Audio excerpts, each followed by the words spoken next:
E aí pessoal, tudo bem com vocês? Tudo tranquilo? Mais um vídeo aqui pro canal. E no vídeo de hoje, qual vai ser o assunto? O que a gente vai estar trazendo? A gente vai falar sobre a carteira de FIIs do canal. Tem alguns fundos imobiliários que eu tô vendo como oportunidade e eu provavelmente vou adicionar a carteira e comentar com vocês um pouquinho sobre eles, que eu acho bastante interessante, e mostrar quais são os nossos aportes aí pro mês de junho, tá? Então se você é novo no canal, já se inscreve, deixa o like dessa força, essa moral. Eu tenho certeza que vocês vão gostar do conteúdo do canal e dos vídeos que a gente traz diariamente. Todo dia tem vídeo, então já ativa as notificações para sempre que sair vídeo no YouTube notificar e assim você não perder nenhum. Lembrando, gente, que aqui é só minha opinião, não sou dono da verdade, não estou 100% certo, só quero trazer alguns fatos relevantes, algumas notícias, fazer essa troca de ideia com vocês, tentar incentivar vocês a estarem investindo, estarem estudando, que é muito importante para o nosso futuro, e mostrar toda a nossa trajetória rumo à liberdade financeira, beleza? Então é isso, deixar de papo e bora pro vídeo de hoje. Então vamos lá, vamos começar aqui mostrando a carteira do canal, tá? Aqui tem os fundos, a maior posição aqui é o MXRF11 aqui com mais de 12%, a gente tem 13 ativos, tá? Mas eu nem considero muito isso, tá? Porque tem o Tordesilhas aqui, que é um fundo aqui que é 80% daqui, e eu deixo ele mais para lembrar que a gente precisa estudar bastante quando for adicionar um fundo. Ele foi um dos primeiros fundos que eu comprei junto com o XPPR11 e eu não entendia muito bem relacionado a isso, né? O XPPR11 não caiu tanto assim, mas caiu bastante, 42%.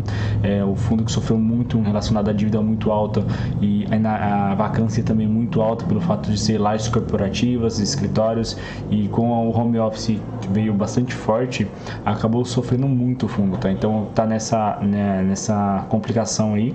Então quando você for adicionar um fundo na sua carteira, tem que estudar bastante. Obviamente aqui tem bastante fundo aqui em queda, que é o VILG, também tá caindo aqui quase 13%, mas tá com valor R$86, a gente vai falar sobre ele hoje e sobre outros fundos também, tá? Primeiramente eu vou mostrar os fundos que eu quero investir e depois eu vou mostrar um pouquinho das oportunidades e quais são as estratégias para o futuro, tá? A gente tem 45% aqui de porcentagem da nossa carteira em FIIs, e eu acho isso bem relevante, e eu pretendo aumentar ainda mais, porque aumentar não, tentar manter isso, porque eu acho que tem bastante oportunidade, tem bons fundos imobiliários no momento, e quando é que teve algum problema em relação à taxa de juros, né? Então tava caindo e agora não caiu tanto, não vai desacelerar tão rápido assim, então alguns fundos sofrem bastante com isso, tá? Se a gente for ver aqui quais fundos eu pretendo aportar nesse mês de junho, tá? Eu já deixo aqui separado e tento, às vezes pode ser que tenha alguma oscilação, algumas mudanças, mas minha ideia principal é aportar aqui no HGFF11, no BTLG11, no XPLG11, um fundo imobiliário novo aqui para a carteira. Eu já vou falar os motivos por que eu quero adicionar ele, e o CPTS11, tá? O CPTS também que tem uma posição relevante e eu quero aumentar um pouco. Depois a gente vai falar sobre as ações também, e as ações em si podem ter mudanças. Aqui em fundos imobiliários eu não vejo tanta mudança que possa ter, a não ser o XPLG11, tá? Então vamos falar um pouquinho mais sobre essas oportunidades que eu vejo, tá? Em si tem alguns fundos bem interessantes, tá? Na verdade 4. Primeiro o VILG, tá? O VILG caiu bastante, o VILG tá sofrendo um pouquinho com inadimplência, algumas contas aí, mas é um fundo que tem bastante galpão, o portfólio dele é bem extenso, e o fundo caiu nos últimos 30 dias mais de 8% e vem caindo aqui quase 12% nos últimos 12 meses, tá? Pagou aí 9% de yield e eu acho bem interessante, você vê que está nas suas mínimas, e como eu falei com vocês, eu gosto bastante desse setor de logística, tá? Acho que a maior parte dos galpões aqui, dos fundos imobiliários que a gente vai falar, é de logística, e acho um segmento muito interessante, por isso que eu pretendo aumentar minha posição nele também, tá? Eu vejo uma oportunidade muito interessante.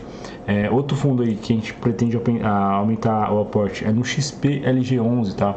Outro fundo aí do setor de logística, um fundo com bastante ativos, com portfólio bem diversificado e que vem estando nas suas mínimas, tá? Tá 103,03, por mais que o PE sobre VP tá descontado, você vê que tá 0,92, tá? E assim, por mais que ele possa sofrer algum pouco e os dividendos possam cair, acredito que a longo prazo a gente pode ser que tenha um ganho muito relevante nele, tá? Até porque você vê que as máximas deles aqui é 115. Você vê que aqui nos últimos 30 dias aqui ele chegou a cair mais de 1%, que às vezes é pouco, né? Mas para um fundo imobiliário grande do tamanho dele, acho que é bem relevante essa queda, tá? Outro fundo bem interessante, é um fundo mais seguro aí, muita gente comenta bastante sobre ele, é um fundo aí, acho que se não tem nada fundo que tem o maior patrimônio aí da bolsa, é o HGLG11, tá? Fundo de logística também, Não tá tão descontado assim como outros fundos que eu vou trazer aqui, mas já é um desconto porque ele é um fundo que geralmente é negociado bem acima do seu valor patrimonial. Hoje ele vai negociado a 1,03. Acho que já está descontado pelo fato dele já vir sendo negociado bem acima do seu valor patrimonial. Então, quando estiver bem próximo, já é algo bem interessante, tá? Nos últimos 30 dias ele veio caindo aí mais de quase 3%, que para alguns fundos aí é bem complicado. Às vezes não é nada 3%, mas para um tamanho do fundo do HGLG11 já é um desconto bem interessante também, tá? É um fundo na área de logística, tem bastante imóveis no portfólio, então acho que é interessante também estar estudando, estar dando analisada. E como eu falei com vocês, eu quero investir em fundos um pouco mais seguros, tá? Que não tenho tanta volatilidade, tá? Então não fique variando tanto. E o HGLG11, XPLG11 e o próximo que a gente vai trazer aqui é o ALZR11, são um fundo bem interessante nesse setor e por esses parâmetros que eu falo, tá? Então às vezes acontece assim de os fundos cair realmente, tá? Tem essa oscilação e aí que a gente tem que ter a oportunidade de estar aumentando nossa participação, tá? Como eu falei com vocês, o ALZR11 também tá bem próximo aqui das suas mínimas. E você vê que aqui a máxima é uma diferença bem grande. Nos últimos 30 dias aí que também caiu bastante, caiu quase 6%, o que para esses fundos é uma queda muito drástica, tá, gente?